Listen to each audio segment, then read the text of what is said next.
I'll tell you right now, I had to defer to one of the exhibits to remind me who had seniority.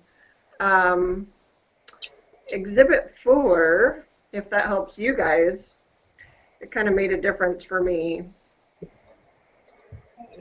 Pull up the reading, I guess.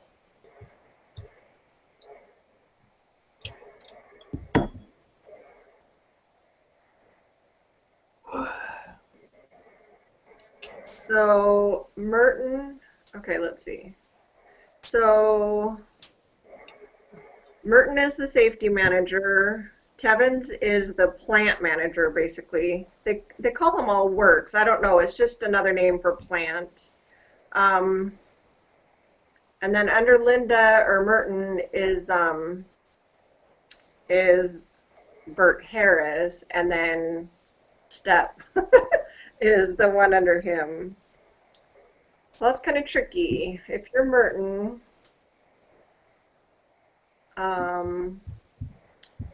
what position do you take? Because Mr. Harris wants to fire Step, right? Mm-hmm. Uh-oh, Michael, what was that? I said yeah. Oh, okay.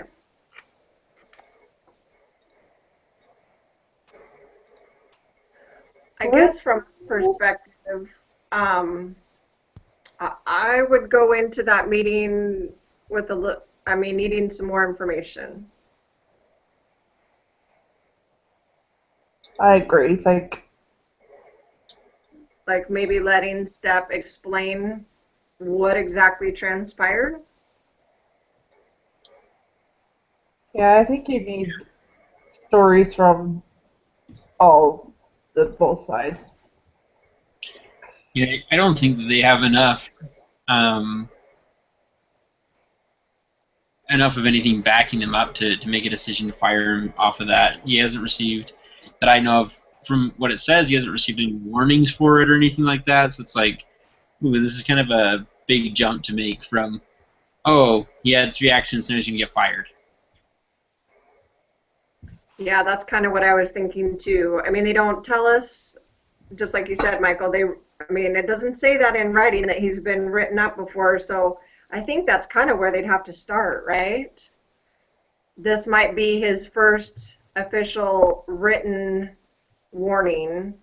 But that's the other thing. I know that Alcoa has and they're not telling us that, but I'm sure there's something already in place as far as, maybe once you're written up twice, then that, or maybe you just get written up once and that's enough for dismissal from the company. Yeah, usually but it doesn't tell us. We don't know. Usually large companies have a 3-step system where you get a warning, and then third strike you're out sort of thing. Right. Didn't you say that this is the third incident like this, but we don't know if he was even reprimanded for those other 3. It might have just been 3 things, none of which he was ever even talked about. You know what I mean? Talked to about them. Yeah, maybe they said, hey, you can't have this happen, but if nothing was ever written down, then it's an easy lawsuit for him to win. Yeah. So, and he said that he's really well liked there too, and he's been there forever. So I'd be really hesitant to use him as an example. Yeah, that would not be good. I mean, there could be litigation and all sorts of unfortunate things that they wouldn't want to have to go through. Yeah. In this particular, what we do know, or what part of what I guess we don't know, we don't even know if Step's at fault, right? I mean, a lot of this, they gave us so little information that the electrician, yeah, we just don't know how much of it is the electrician's fault and how much is Step's fault. So I don't think that we can't fully blame Step because we don't have all the facts. I think that's hard on our part is, yeah, we don't know everything. We don't know what's going on, so making a decision on that is not fair. Yeah, I agree. What if they did fire step? What kind of message would that send?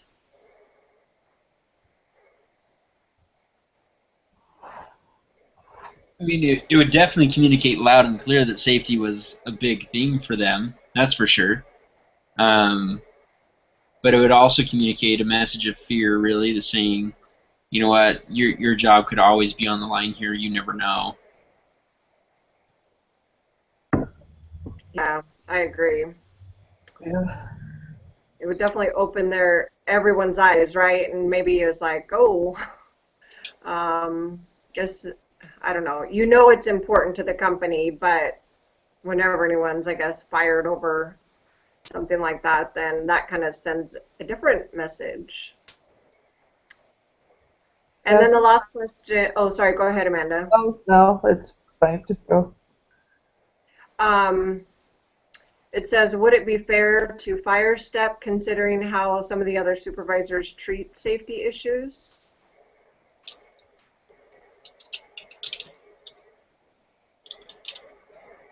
I don't think I have to do anything with that. Um,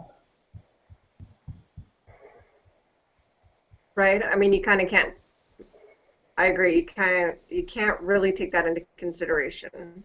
no, I don't. I was like, oh, the other supervisors are treating safety this way, so we should fire this guy. Like, that one. That's not the way to go, I don't think. Yeah. That's like follow the leader. Well, the leader, you know what I mean? Like, well, I don't know. To me, that's a little kid attitude. Well, so and so did it, so I can do it too, you know. It That's just funny. doesn't work. Oh. All right. Well, okay. Who want- This is where we're going to have to do it together because it's little group assignments.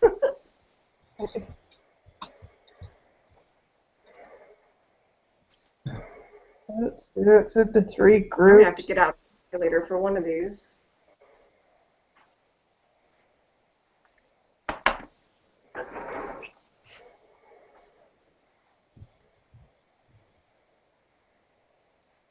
When safety improves, does productivity decrease?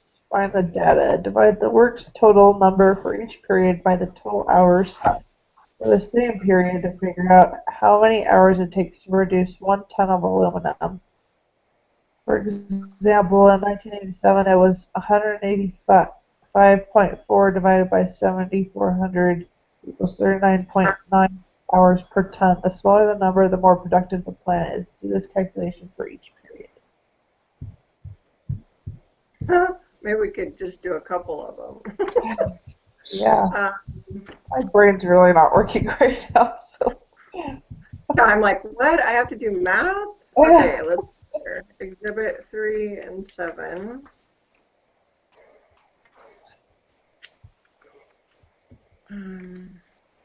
I guess I'm kind of glad I have this printed. Oh, that's nice. Yeah, I don't have any ink, so that's not gonna happen.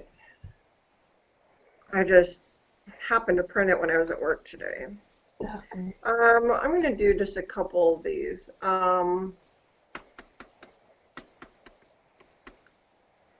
Okay, so what is, the works total by the total hours.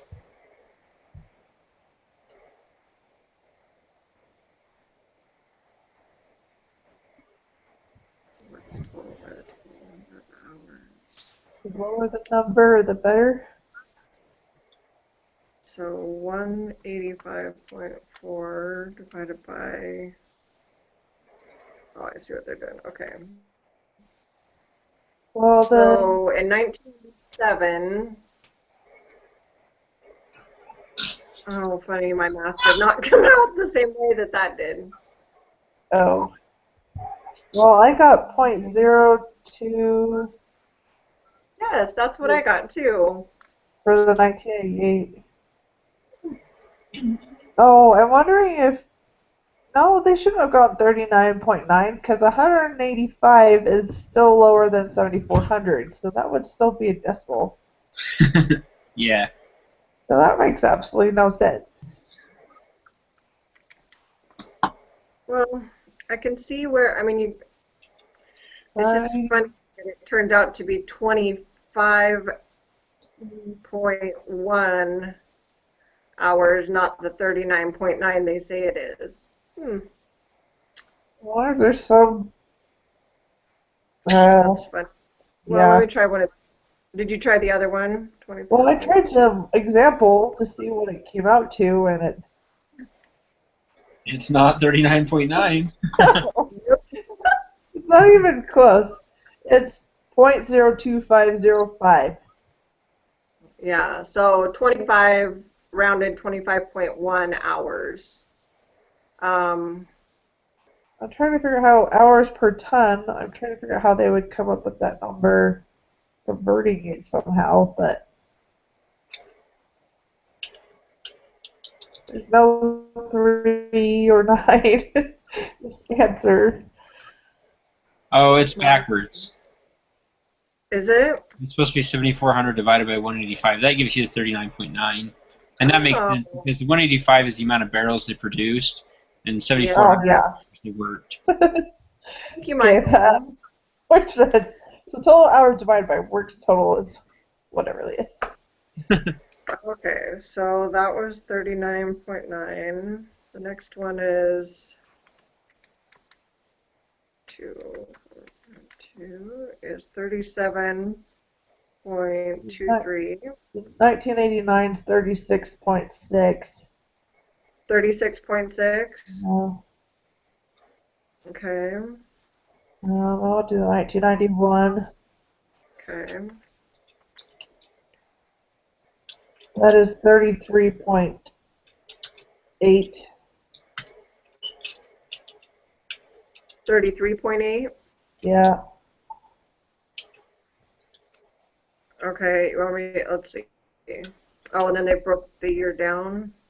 Well, that's kind of weird. What? Oh, yeah. So that was the January to August one. That's what that was. Okay, so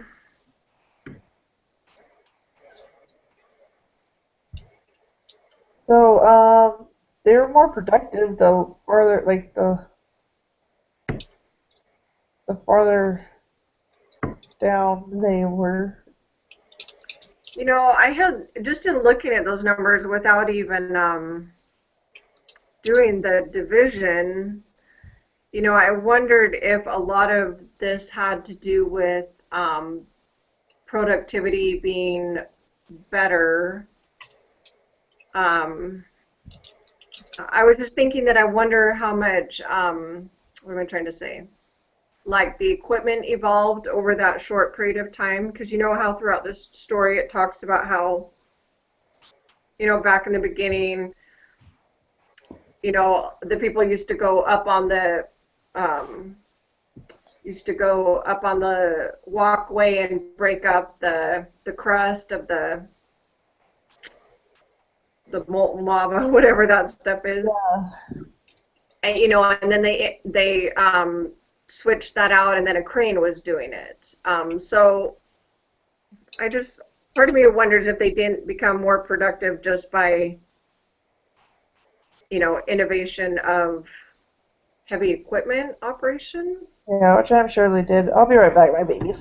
Thank you.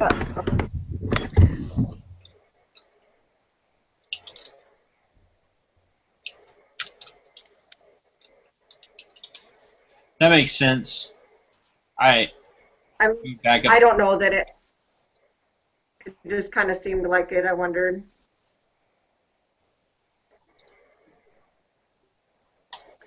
Well, because that was the other thing, if you compare it to Exhibit 7 with the serious injuries, I mean, in 87, the number of injuries in the smelting department, was 19.09, but then in 91, it was all the way down to 9.09. I But mean, that's significant, and to well, me, in 91, it actually like jumped because that's like January to August, then right? It's 9.81 by August, right? Well, yeah, I guess I'm trying to figure out why does it say January to August? And then have July and August. That doesn't make any sense. No, I know. See, that's It's got to confusing. be January to June, not January to August. Okay, that would be more my interpretation. January Because to there's no way that June. they had 11.44 accidents in July, 9.09 in August, and then had an average of, well, I guess it could be an average of 9.81 for the whole year, depending if they didn't have like any accidents earlier in the year. Yeah, I don't know. I do find that kind of interesting. But there again, that's kind of what led me to believe that maybe that's why it had even gone down from 19, say, to 11. I mean, that's significant.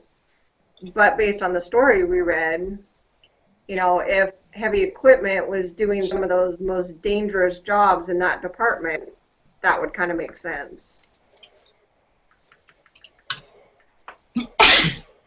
Smelting That's must really not the be. only department I know anything about. That's weird. So, Amanda, we were just talking about comparing Exhibit 3 with 7, Okay. and I was just looking at the smelting numbers in particular, because I know that's the most dangerous department. Uh-huh.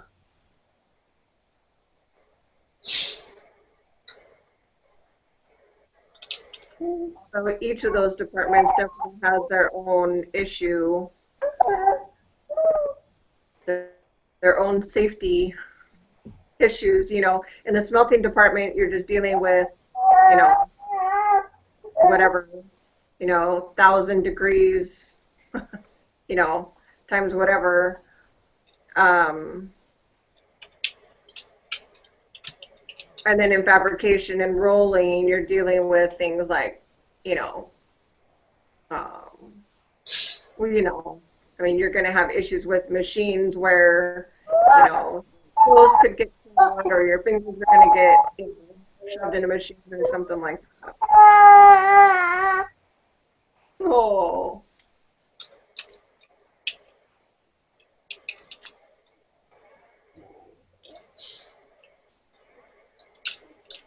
okay. So what else do we need to do here?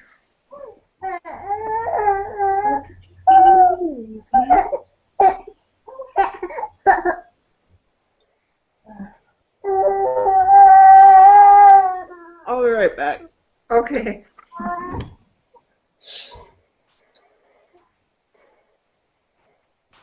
So part of that, Michael says, explain the relationship between safety and productivity. I think it touched on that quite a bit, didn't it, in the reading?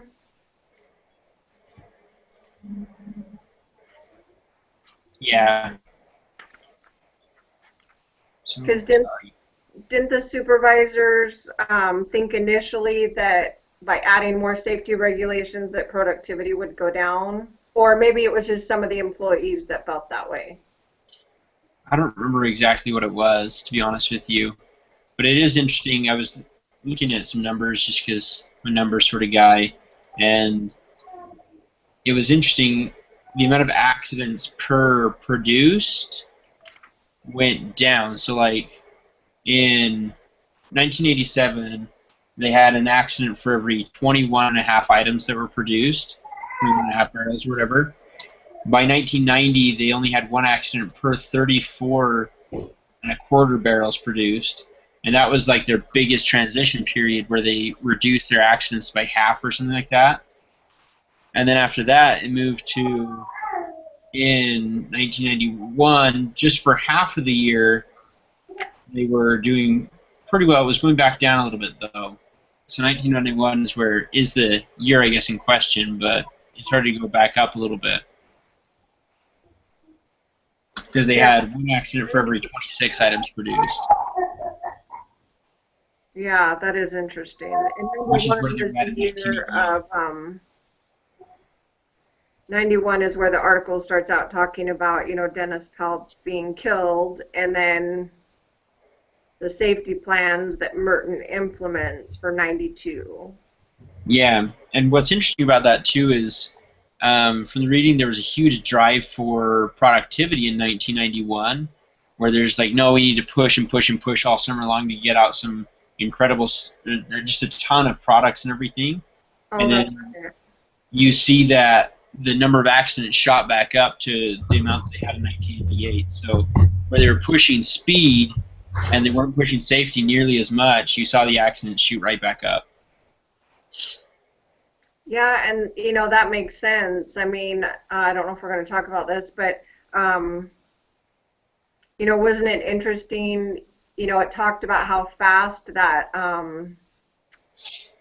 oh my goodness, the forklift, those guys were allowed to go up between 11 and 14 miles an hour, and then it went all the way down to 4. I mean, that is significant. Something interesting, though, if you look at the total hours worked divided by the total amount produced for January through August of 1991, which would give you the average hours needed to produce a single item, it actually went, let's see, sorry.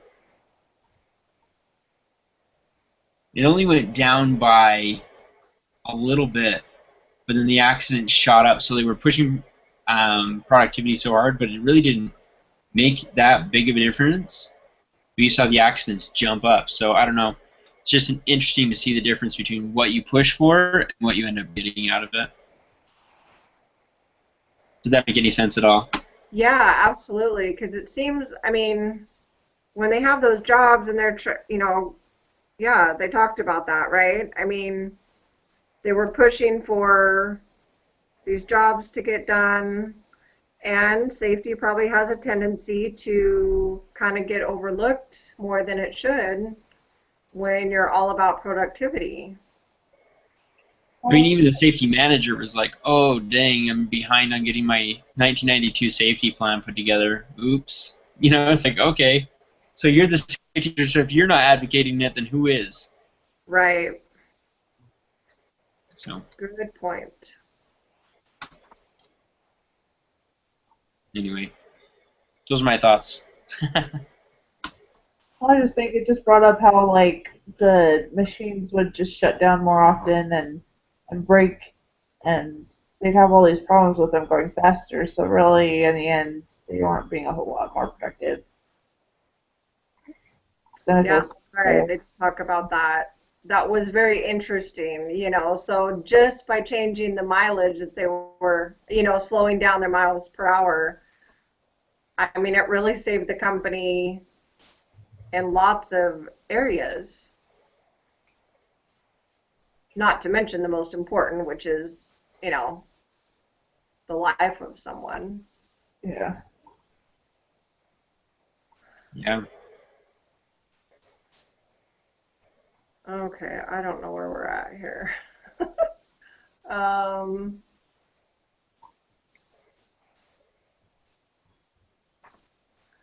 I don't think I really looked at Exhibit 6. Says look for common themes and causes from sample injuries.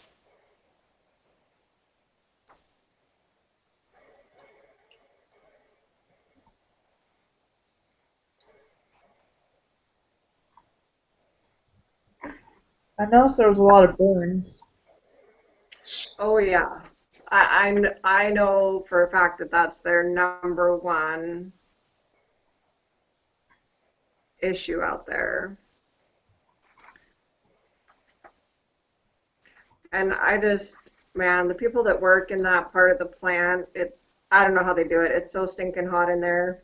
But kind of mentioned that, how it talked about generationally speaking, the guys, well, I shouldn't be sexist like that, but, the individual knows, their dad did it and their grandpa did it, and they just sweat it out and toughed it out.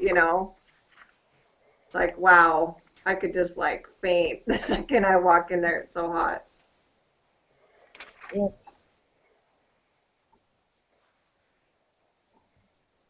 I bet there weren't any fat guys in there because they would have sweat all that.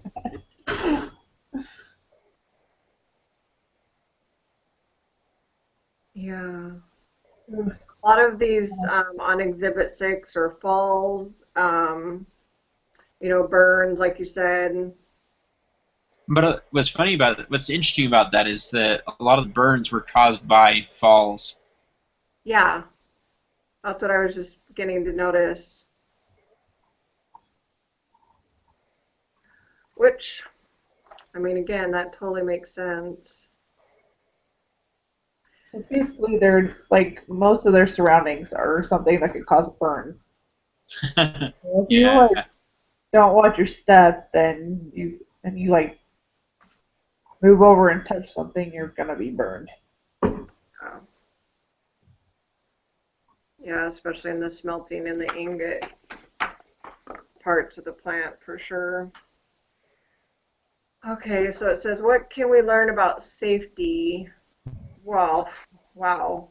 I mean, they just can't be careful enough, right? I mean, you would have to follow every single guideline, from the clothing you wear, like it said, it has to be 100% cotton, has to be steel-toed shoes. It's funny, my husband still has his steel-toe boots from he actually applied out there right before we got married, and and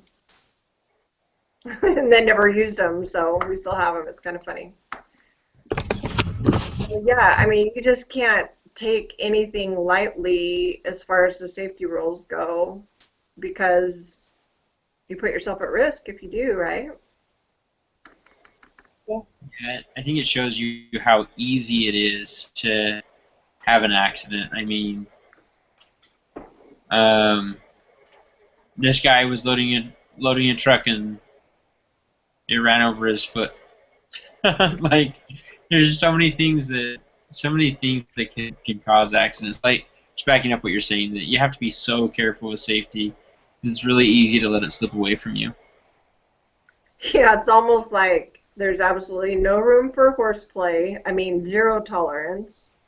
And you just have to have your head in the game 100% of the time.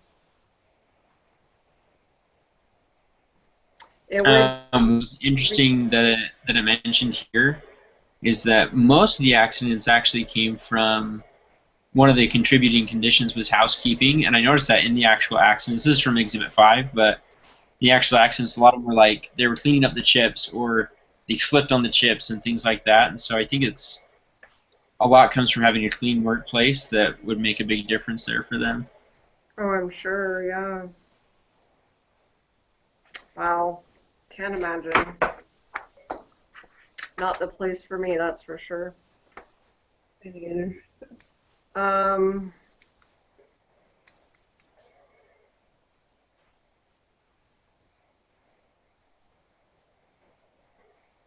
it says, why do you think productivity does go up? I mean, we talked about whether it's a surprise, and no, not really. I mean, productivity does go up with increased safety, um, but yet, like you pointed out, Michael, in the beginning there in 1991,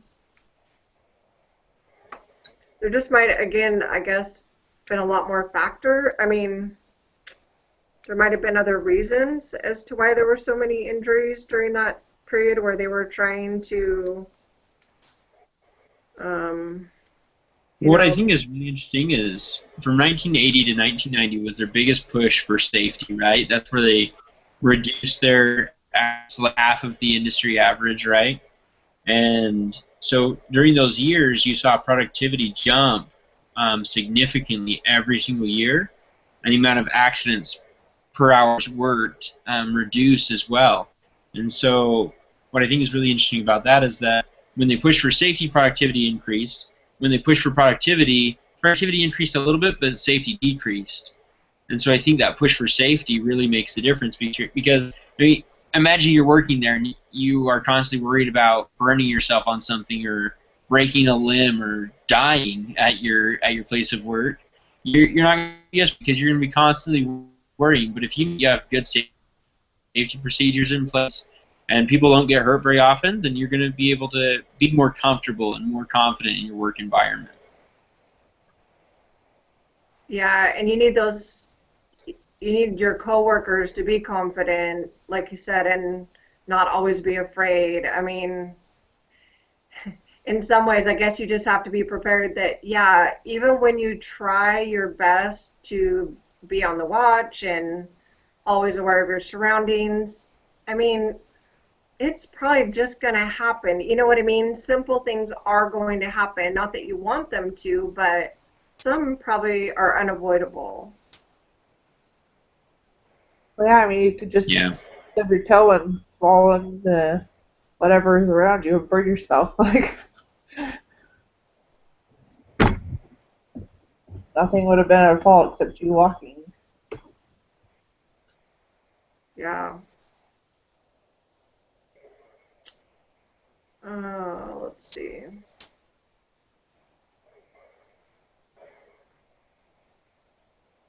So, what type of problem is the easiest to solve? Meaning, um,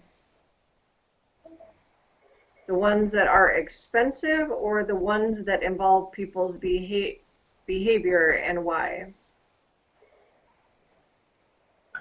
I think the ones that are expensive, the ones that cost you money to fix, I think the behavior is hard to change.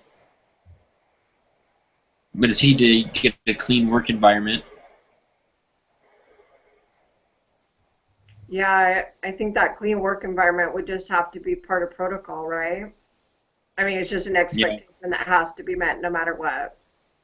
It's crazy because that contributes to 25% of the accidents from Exhibit 5.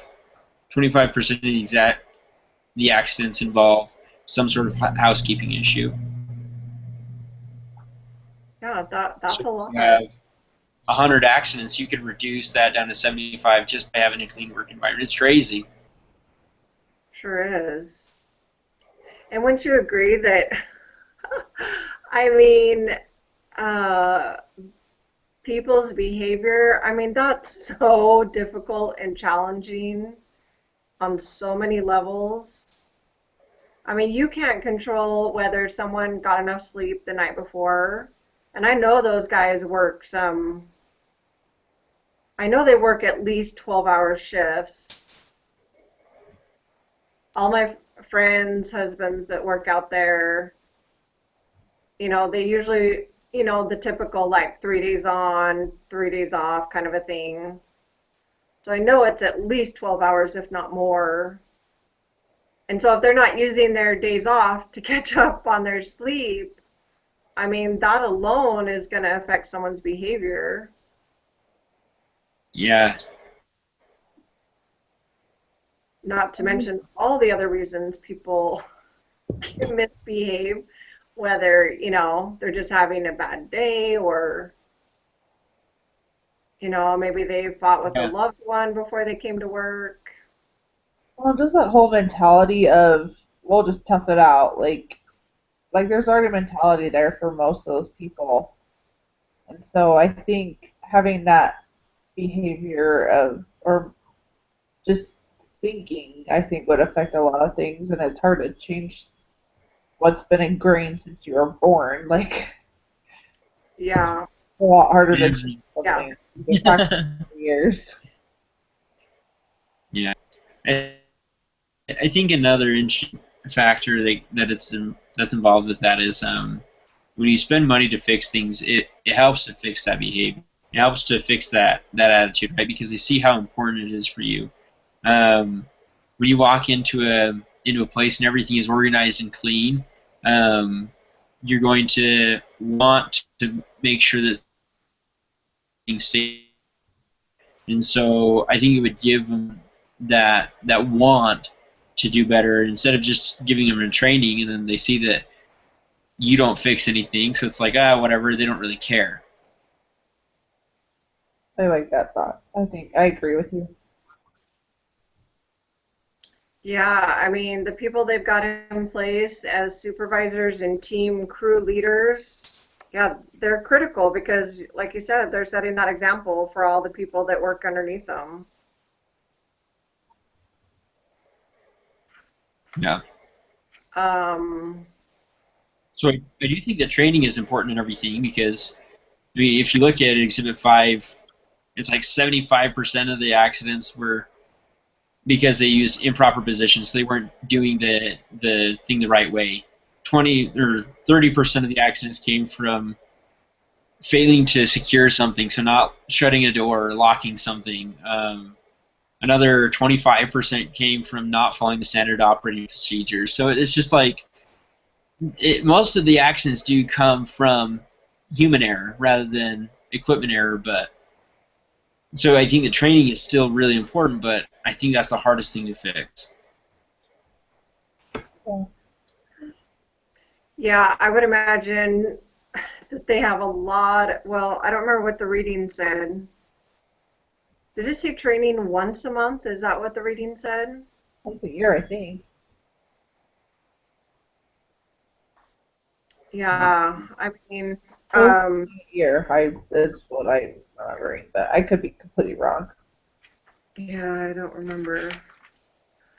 Yeah, it's kind of this continually ongoing thing. They definitely need a lot of it for sure. And it would be so hard to like be in a team of whatever workers doing whatever job and then think about like a new employee that comes on and it's like, oh my gosh, I mean, that would be scary. I Yeah. mean, yeah, you got to give them a chance to succeed in everything, but experience is probably the name of the game in a place like that. Yeah, for sure. Um, so what are some specific things that this plant has done that were successful in the way of safety procedures?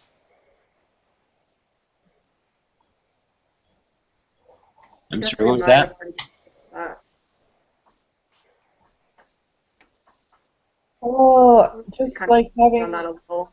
having the to check the thermostats, like changing it so they can look at them through binoculars, so they don't have to go up and look at them, or changing the speed on those uh, whatever those Yeah, the forklifts. speeds, so you can only drive them 4 miles an hour. I'm trying to think of.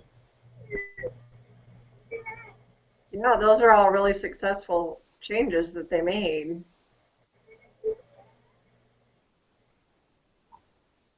And I guess, they would just have to constantly ask for, I think this is a good example of asking the people that are doing the work for their personal ideas and suggestions as to workplace safety.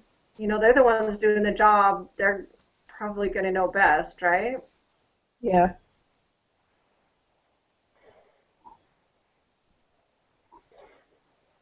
Um, so what would motivate workers to want to be safer?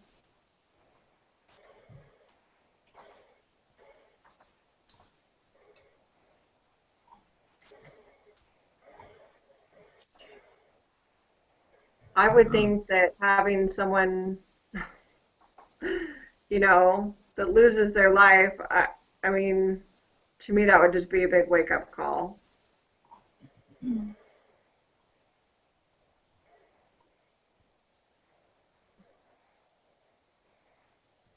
I don't know. I think that's one of the hardest questions to answer is how you show people because people just don't do it. Like they just you tell them and you tell them and you tell them why and you show them the results of what happens if you don't follow safety procedures and then they just don't follow them anyway. Yeah, that's true. So then I guess that goes back to our, the very beginning of the conversation we were having about firing step, you have to have that in place, right? I mean, you can only warn someone so many times, and then, they're potentially causing other people maybe to be in harm's way. So I think the precedence just needs to be set, and if they can't follow the safety guidelines, then they shouldn't be there. Yeah. I think that that's probably the best way we can do it. It is really hard to motivate people that just don't care. So then it goes on to say, so do we, as a team, do we always follow safety procedures? Do we always wear our seatbelts? Do we avoid texting in dangerous places? Do we cross at a crosswalk? Do we use a ladder instead of a chair? Do we drive the speed limit? Of course, it goes on and on. A lot of And those if we things. don't, go ahead. I said I do a lot of those things. Oh, that's great. Oh, no. And if we don't do them, how do we change someone's behavior? I think that goes back to what you said, Michael. You can't force someone, or Amanda, you said it too. You can't force someone to change. You can outline the benefits, right? The pros and cons of obeying the the rules. Yeah, it's hard.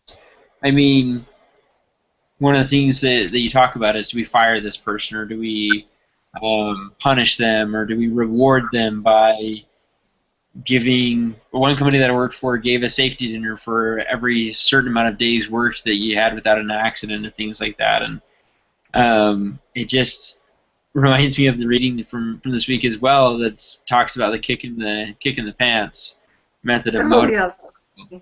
And that's what that is. I mean, the firing somebody, that's a kick in the pants. It's do this or I'm going to kick you in the pants. Or giving them a safety dinner is, it's the same. It's the opposite, but the same thing. It's still the kick in the pants mentality. And so that's where it gets to the hard part: is how do we get how did he phrase it? He says, how do you install a generator in an employee? So that motivation generator, how do you install it in an employee? And I think that's the question that we have to ask ourselves. How do you have to install the motivation generator for safety in an employee? And that's the hard question. Yeah, really hard. Because there again, I mean, you could probably offer all sorts of incentives and give, all these personal experiences. Maybe so and so wasn't around when this other person was killed, or this is the reason you don't text and drive, because my brother-in-law was killed when, what I mean. But for some people, I mean, you can set them on fire, but if they don't want to change, I mean, oh, that goes right back to Uchtdorf's talk, right? Did you guys watch that? Uh-huh. I didn't watch that one yet, no. Yeah, so, I mean, it just has to be instilled in someone individually.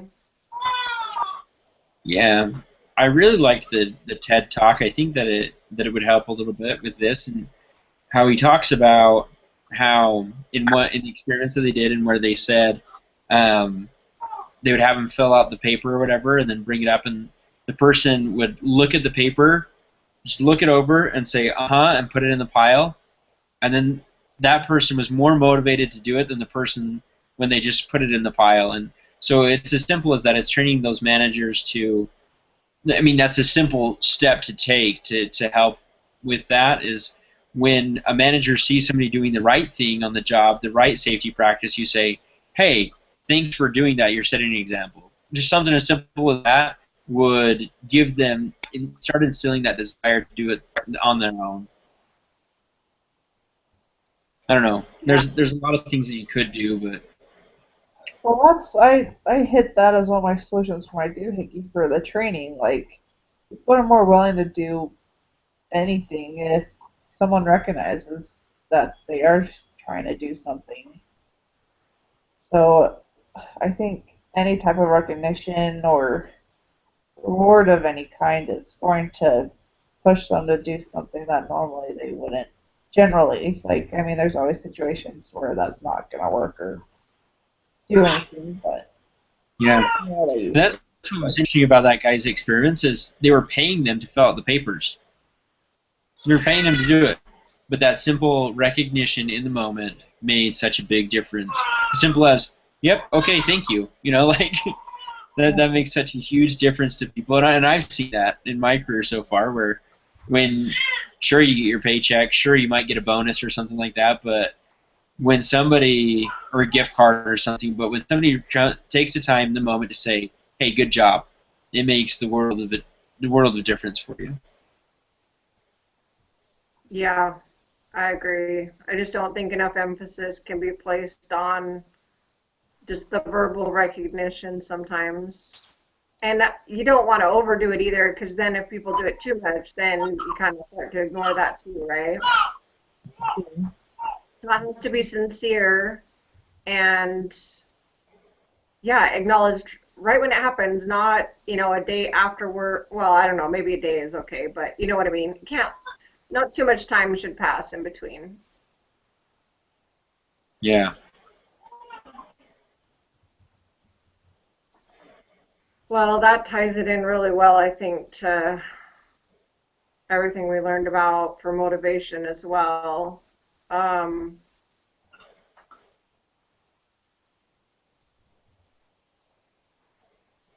so I guess in closing, so what's your takeaway from this case that you could apply to your existing workplace or maybe future work?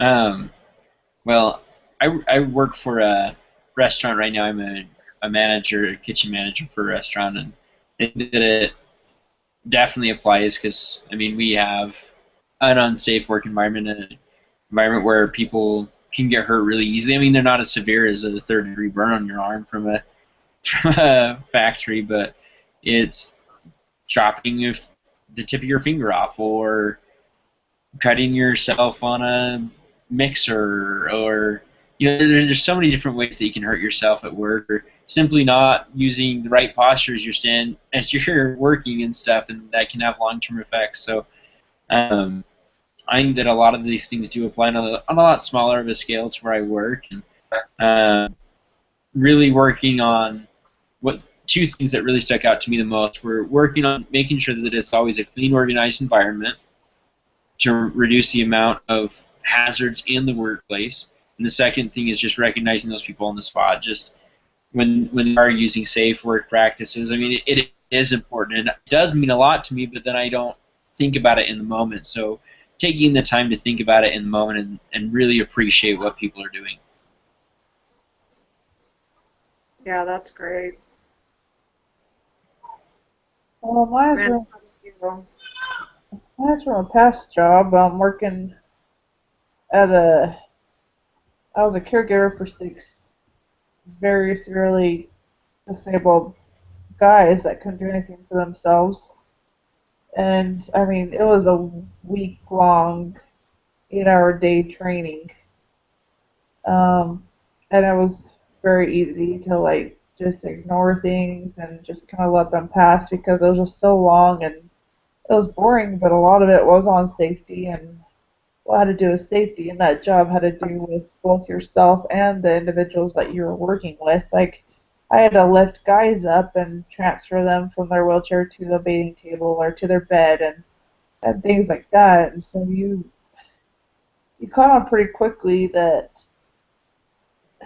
you just had to realize that the safety precautions, yeah, maybe if it was just yourself that you may not worry about it, but because it affected other people, I think that's what motivated me to like pay attention and do things like that because it had to do with other people. So that may be something that may be similar in other situations, but it's just you gotta find some way to push yourself because you could be hurting not only yourself but other people by not paying attention to safety regulations. And if there wasn't any safety rules like that, like I can't imagine how many injuries and accidents would happen in that type of situation. Yeah, everybody would probably be out on L&I claims and who knows what, right? I Yeah. mean, because, I mean, there has to be the initial training because anybody new at a job like that, I mean, you might think, oh, it doesn't matter, like you said, I could just lift them like this, but you might end up not only injuring yourself, but the patient. And then that really, like you said, affects your whole team. Because then if you have to be out because of an injury, then, your crew is short-staffed, and by golly, no one likes to be laying in bed, when it could have been something that was preventable. Yeah.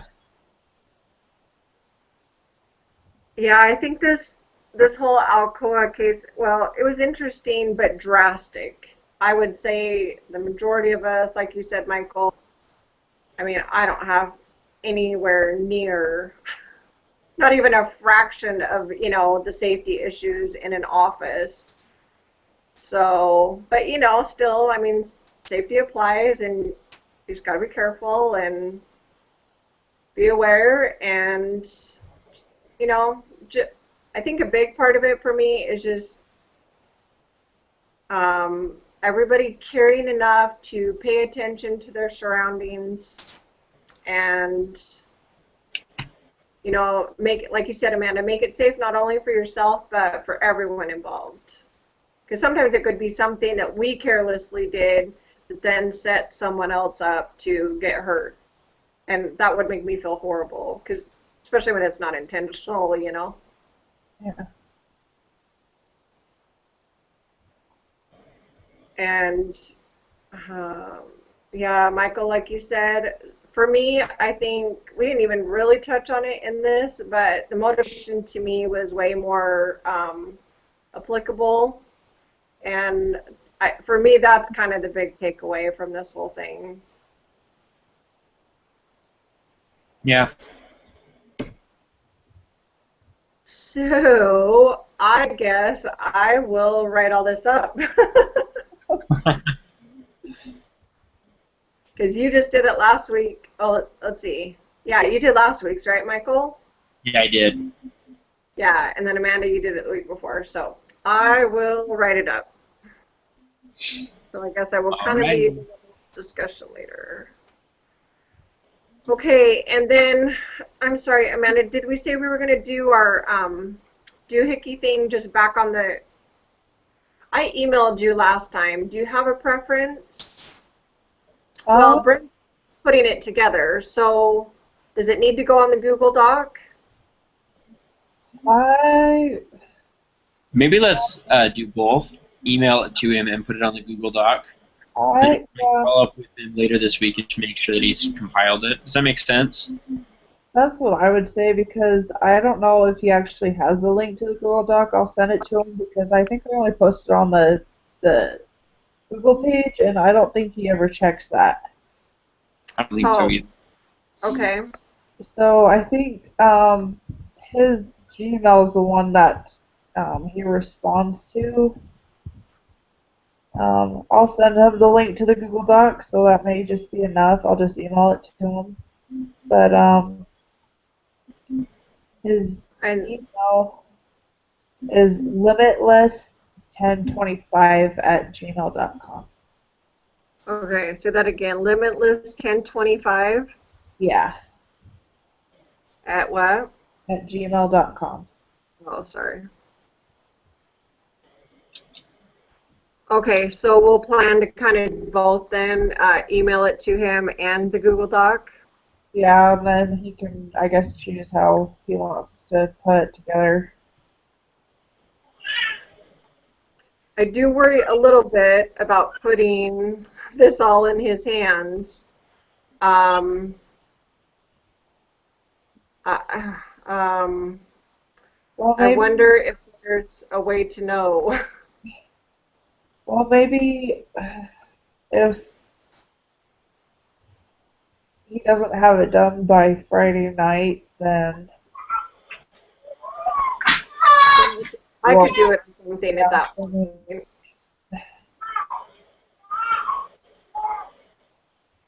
Because, I mean, you did it last time, Amanda. So if you have some sort of,